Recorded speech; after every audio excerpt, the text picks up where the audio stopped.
Greetings, royal family. Welcome back to another review for these Housewives of Atlanta. This is episode 17. Thanks for clicking on the video. Be sure to comment during this video, or you can wait until after because I would love to hear your feedback. So the episode opens up with all of the ladies getting text notifications from blogs, text messages that Kenya is filing for divorce. Her and Mark are breaking up. So they broke up after the charity event, right? So they're all getting notifications from the blogs, and then we see Nene and Marlo, they're talking via FaceTime, and Nene is telling Marlo that everyone is asking her if Kenya is getting a divorce from Mark. Nene's like, I don't know. She also saw it in the blogs. Marlo's only concern at this point was the authenticity of Kenya's Dolce & Gabbana-esque dress that she wore at the charity event. They did say that she looked nice, but Marlo is questioning if it's authentic D&G. I can't with her. So we move on to see Cynthia and Kandi. They are having a huddle outside of Kenya's house because Kenya's in shambles. So they both meet up and they're outside talking, and Kandi's just feeling so sad and hurt for Kenya. And Cynthia says that she would have left Mark if it was her and Mark was putting her through the things that he's putting Kenya through. Because apparently Kenya has shared some things privately with Cynthia. So based on those things, Cynthia said, I would have been out, Brooklyn and all. So they make their way into, Chateau Twirl or whatever it's called. And they walk in Kenya's room and we see Kenya sitting on the bed crying. Kenya reveals that she was told that Mark is going to be putting out a statement to the public that he is separating from Kenya. So she decides to one-up him, I guess, or not have him one-up her by also putting out a statement that she is separating from Mark. So she said, who did she say called her? I think she said her publicist called her or something like that in the middle of the night. And then I said to myself, why would she put out a statement when she heard he's putting on a statement if she loves her husband so much? Then it dawned on me, she's embarrassed. That's why all this crying and this, oh, woe is me. She's embarrassed because she's inflicted so much embarrassment and, drama on other people and their relationships on the show throughout the years that it's now coming back around to her. And she knows people are going to criticize and have something to say. So she is totally, totally embarrassed. Now, I'm going to say this. If you are looking for sympathy from me, in this review, look no further because here you shall not find it. Just giving you a warning. Moving along, she goes on, Kenya that is, she starts talking about how irritated Mark was at the event and how he wasn't loving. And I said, yeah, sounds like interesting because that sounds like how you treated Marlo and her nephews specifically. You didn't even acknowledge them unless Bravo cut that out. If they show that at the reunion, okay, I'll retract my opinion. But she didn't even acknowledge Marlo's nephews, who was the target audience for this charity event. She referred to Marlo's nephews as her guests. These young men, she didn't even say, hi, how are you? Thanks for coming. Nothing. So you were ignored. You ignored someone. You were ignored. I mean, that boomerang comes around quick these days. It's 2020. Karma's wasting no time. Anyway, so she tells Cynthia and Kandi that Mark said that he didn't even want her to come to the event. And the ladies are like, Candy's like, are you serious? Cynthia, of course, she's like, oh my God. Right. Just like how you did not want Nene to come to the event. You didn't want Marlo to bring her nephews to the event. You wanted to run everything. So I'm not surprised that Mark didn't want you there.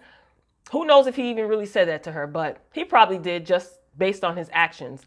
Moving along, Kenya says that Mark comes at her so hard that he doesn't stop until he feels that he has completely destroyed her. Now, I had to rewind this because I said, is Kenya talking about herself or is she describing Mark or both?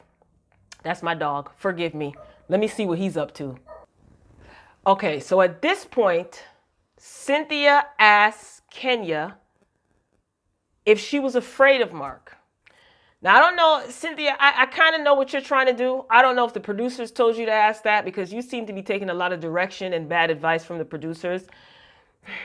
I ain't going to give you too much right now, Cynthia. Whatever. So Kenya says that when Mark and her were driving home in an Uber, that the Uber driver had to ask Mark to get out of the car, I guess because he was carrying on so bad. She didn't say what he was saying, what he was doing. She didn't say if he was yelling. She didn't say anything. She just said that it got so bad that the Uber driver asked Mark to get out of the car. And Kenya then told him that he cannot come back to her place. Not like he was in a rush to be there anyway, because he's barely there. Now, as far as this Uber is concerned, wasn't Kenya in the car in the previous episode with the security? She had security. She was sitting in the car. She wanted Mark to come out of the event to get her. And Mark even said, you had security sitting out here this whole time. Tell security to come inside. So wasn't security inside? Like, was his shift over and then you guys had to end up taking an Uber? I think that somebody needs to get the Uber driver on the line. Again, I thought that they drove with security. Maybe his shift was over. I don't know. Moving along, Kenya brings up her past relationship being physically abusive, and that she oftentimes flashes back to that abusive relationship, I guess when her and Mark are in the heat of an argument. Now, what abusive relationship is she referring to? She said previous, so it doesn't necessarily mean it could be the last. Matt, right? Walter, she didn't indicate that Walter was abusive, that higher boyfriend that she had, and then she had Matt. Matt seemed to be aggressive, right? So maybe she's referring to Matt. This is what I say to that. Get a restraining order and get counseling. I'm not taking up for Mark at all. But I don't know. I don't all the way believe Kenya. And I've oftentimes seen women insinuate things about men or people, and it gets these people into trouble.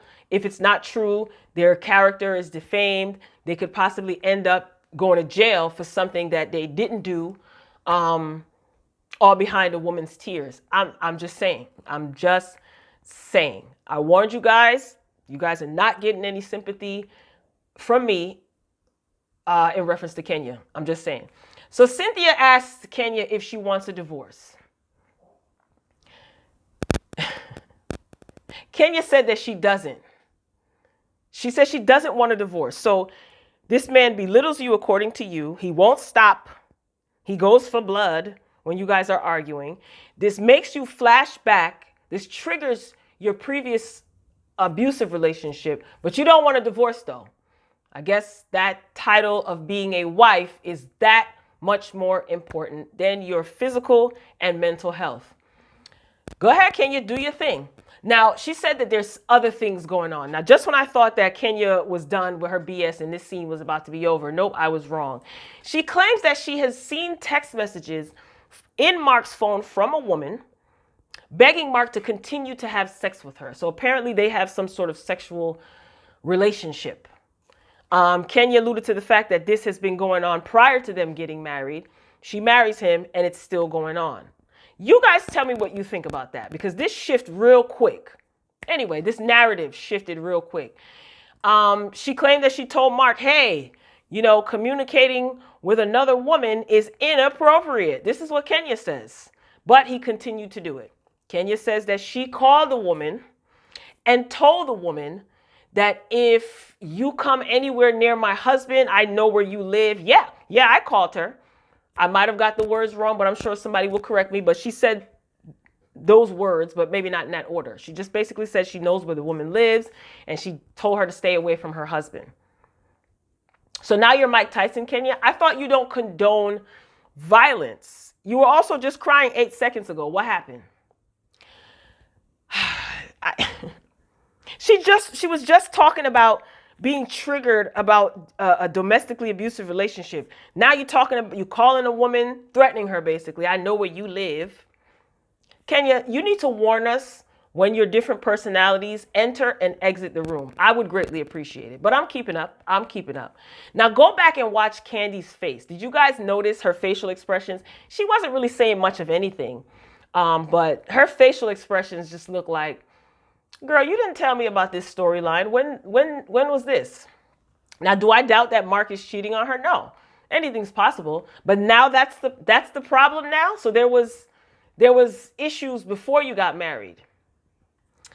All right. So now again, the story is Mark's a no good cheater, and she knew this prior to marrying him.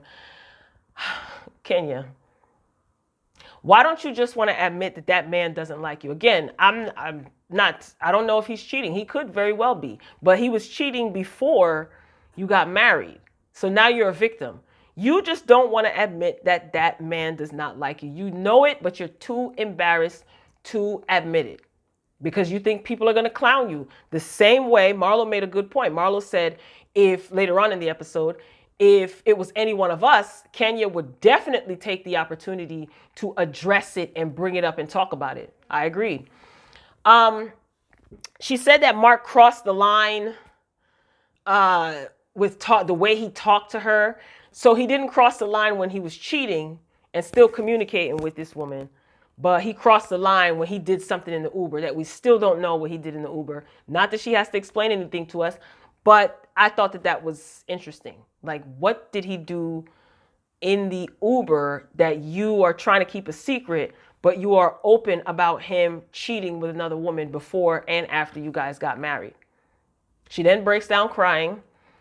I felt nothing.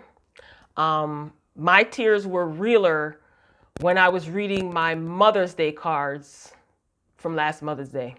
Girl, hush your noise. I felt nothing. I'm being honest. She's scared to go to Greece now. She's second guessing if, I can't go to Greece now. Mind you, you and Candy are hosting this trip. So now you want to kind of back out. You want to bail out. And she's just afraid that she's going to be clowned. I mean, I understand, but what you can do is you can take your marching band with you and have them chant Kenya Moore's hair care. Because that seemed to make you smile the last time we seen you with your marching band when you marched up into Marlo's event. That makes you smile. So take your marching band with you to Greece. I'm sure they'll cheer you up.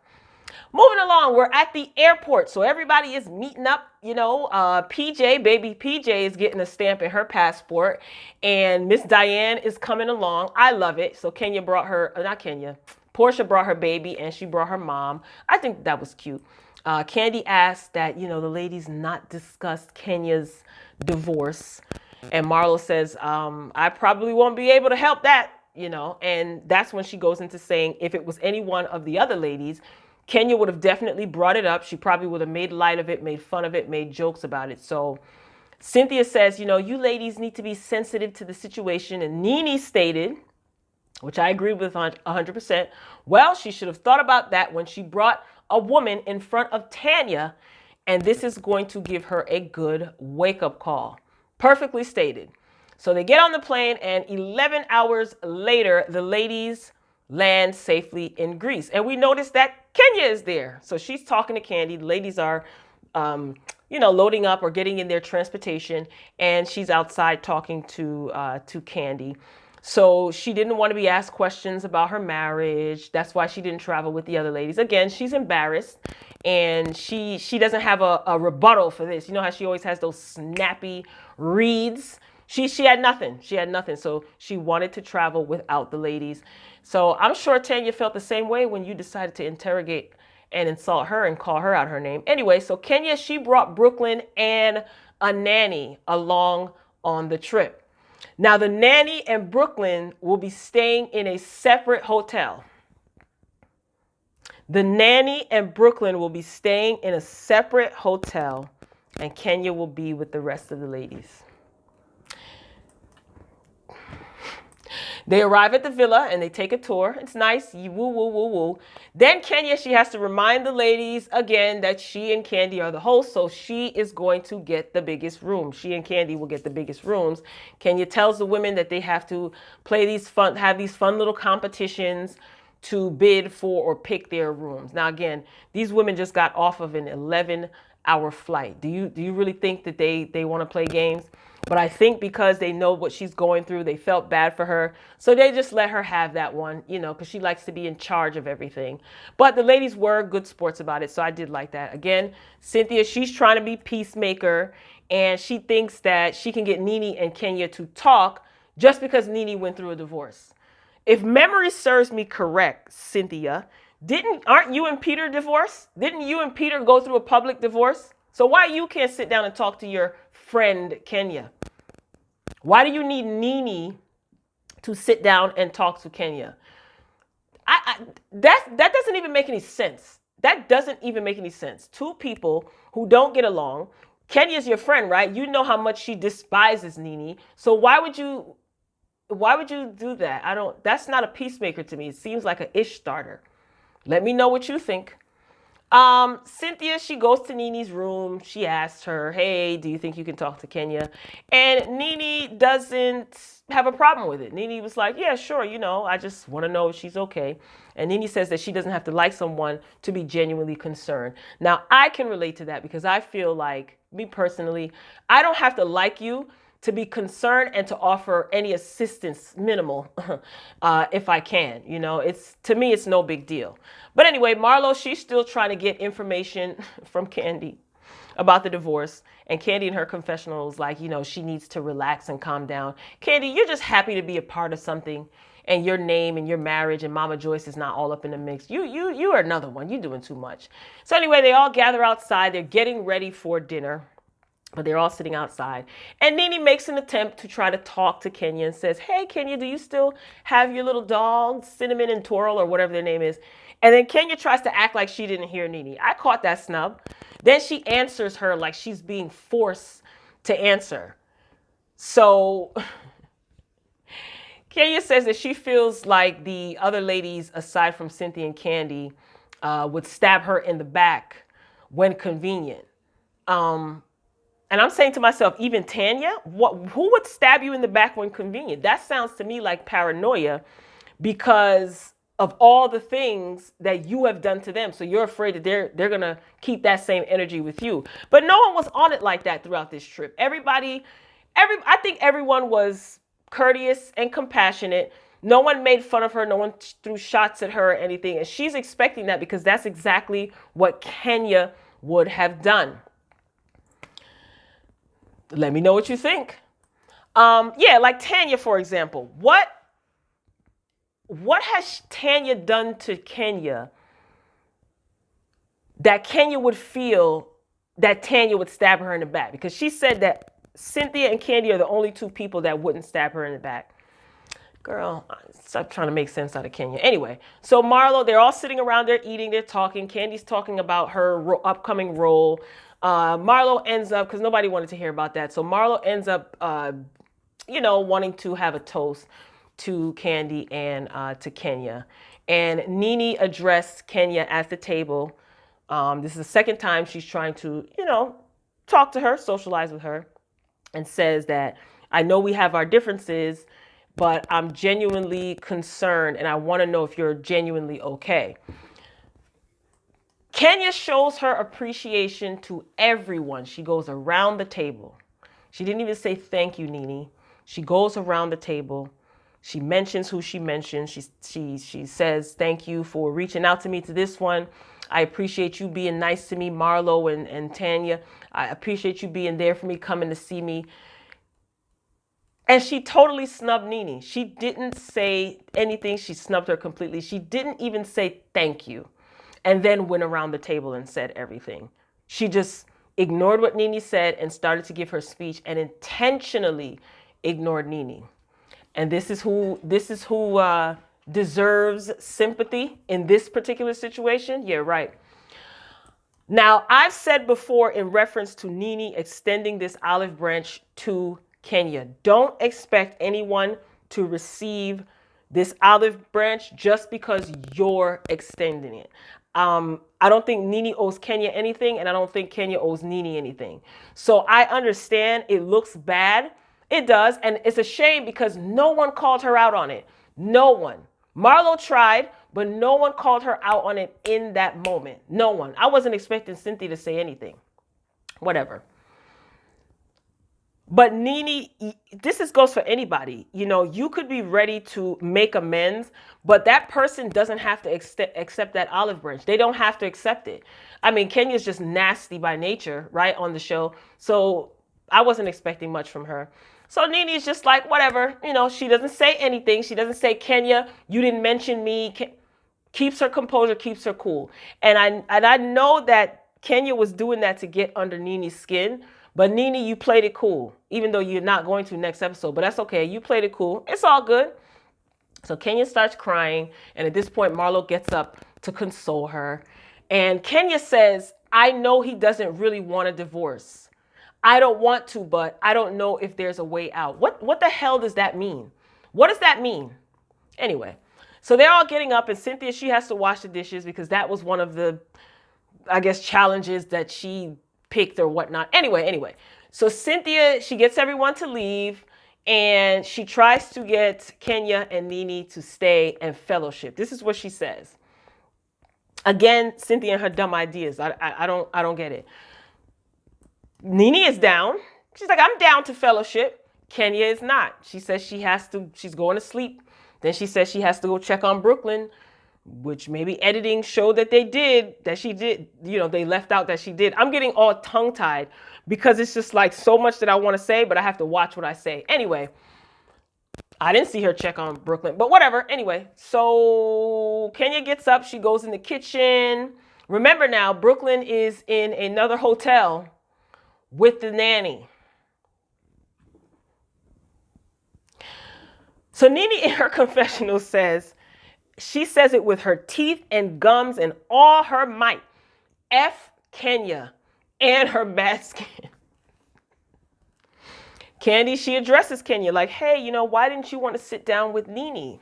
Kenya says, now is not the time. You know, I just going through a lot. Maybe we can talk another time. Now's not the time. Tanya, who's also in the kitchen, says, well, maybe you should just let Nene know that. Just tell her like, hey, you know, now is not the good time. And Kenya was blatantly ignoring Tanya too. She wasn't paying her no attention. So I thought that Kenya said that she was tired and she was going to go check on Brooklyn, but she decides to cut up some baklava and she wanted to serve it to everyone, excuse me. So Nene at this point, she's over it and she's going to bed. Good. Go to bed, Nene. Don't just stop. Just leave it alone. Like, she doesn't have to accept your olive branch. Neither one of you owe each other anything. And I think Nene understands that. So Cynthia, she's trying to talk to Kenya while they're sitting outside having dessert. Again, she said that she was tired and she was going to check on that baby. But she's eating baklava outside with the other ladies. Candy tried to talk to Nene, blah, blah, blah. Candy, whatever. Like, just cut this foolishness out. So that's where the episode ends. I know it was long and drawn out, but again, I don't have any sympathy for Kenya in this particular situation. I think that all of what she's going through, some of what she's going through, she has created herself. Some things I'm not buying. I think that this is a lie for a storyline. I really am anticipating the reunion more now than ever. I've been anticipating the reunion since the first episode of this season because I really want to know if Mark is going to show up at the reunion and if Andy is going to pick good questions to ask Mark from the viewers, or if Andy is going to come up with good questions for Mark, because I want to know, what is this? What is this? Is this an arrangement or is this really a marriage? They may never reveal that. Fine. Why did you marry this woman? Did you have a perception of Kenya when you first got together and then that changed and now you're disgusted? Or were you never really interested and you wanted to just put a ring on her finger, marry her, slap a ring on her finger to get her to shut up? Why? A second question is, why are you on the show if you don't like the drama? Those are the only two or three things that I want to know from Mark. That's it. So next week, we're supposed to see Portia and Nene make up, and I am looking forward to that. I don't know if they're still friends to this day, but I'm looking forward to Portia and Nene making up. Cynthia, she gets embarrassed by her friend Kenya once again, and we get to see exactly what took place at Spitgate 2020. Let's see if it is all everyone hyped it up to be, especially Kenya. But then again, Nene did admit on the Breakfast Club that She made the action like she was trying to spit on her. And Nene, please, you're doing press. Stop going around saying that she should be spit on. Stop it. Even if that's how you feel, stop saying that publicly. It's reckless. And it's disgusting. All right, Royal Family, it's your time to get down in the comments and let me know how you feel. And I don't care if you are Team Twirl and you don't like anything that I said. Put it in the comments. Just make sure you don't use any profanity because I will delete it. We can respectfully disagree. Go off if you got time. It is what it is. And if you enjoyed the commentary, please hit the like button. Share the video. I don't mind. If you are not already subscribed, hit the subscribe button. Make sure your notification bell is on. So I am anxious now, excited actually, because I want to see what everyone is going to say in the comments. Again, keep it respectful, and I will meet you down there, Royal Family. Until next time, peace.